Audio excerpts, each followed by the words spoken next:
ये engine power या फिर पावर फॉर दैट मैटर, इस कॉन्सेप्ट ने सबसे ज़्यादा कंफ्यूज करके रखा है। अब समझाने के लिए एक छोटा सा अटेम्प्ट मैं ले लेता हूँ, अब अच्छे से समझ में आ जाए इसलिए इसको थोड़ा सा ओवर सिंप्लीफाई करके बता रहा हूँ, तो संभाल लेना। अब मान लो कि तुम एक बहुत बड़ी कंपनी के मालिक हो जिसमें 2 ही एम्प्लॉय काम करते हैं। बताओ, इतनी बड़ी कंपनी 2 ही एम्प्लॉय। चलो ठीक, तुम्हारा काम है साल के एंड में इन दोनों को इनकी परफॉर्मेंस के हिसाब से पैसा देना। अब बेसिकली ये दोनों एम्प्लॉयज़ काम क्या करते हैं, इनका काम है एक भारी बक्से को एक जगह से दूसरी जगह पे ले जाना घिसकाते हुए। अब पहला केस ये है कि दोनों में से कोई भी बक्से को हिला नहीं पाया, वो वहीं के वहीं रह गया, यानी काम तो हुआ नहीं, there is no mechanical work. लेकिन पैसा तो तुम्हें बढ़ाना है किसी न किसी रीज़न से।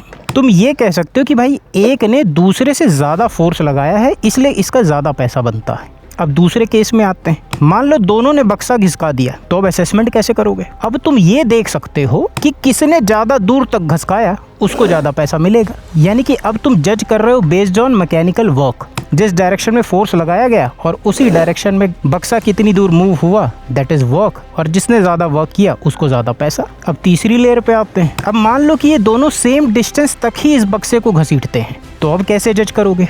भाई किसी का पैसा तो बढ़ाना है ज़्यादा, तो तुम ये देख सकते हो कि कौन कितनी तेजी से बक्से को वहां ले गया। बक्सा वही है, दूरी भी वही है, बस तेजी बढ़ रही है, यानी कि वर्क नहीं, rate of change of work बढ़ा है, और इसी को कहते हैं पावर। सेम काम इंजन में होता है। कंबशन के बाद एक प्रेशर की वजह से पिस्टन पे फोर्स आता है, फोर्स की वजह से पिस्टन नीचे आता है, एक डिस्टेंस को कवर करता है, और कितनी तेजी से उस डिस्टेंस को वो कवर कर रहा है वही है पावर।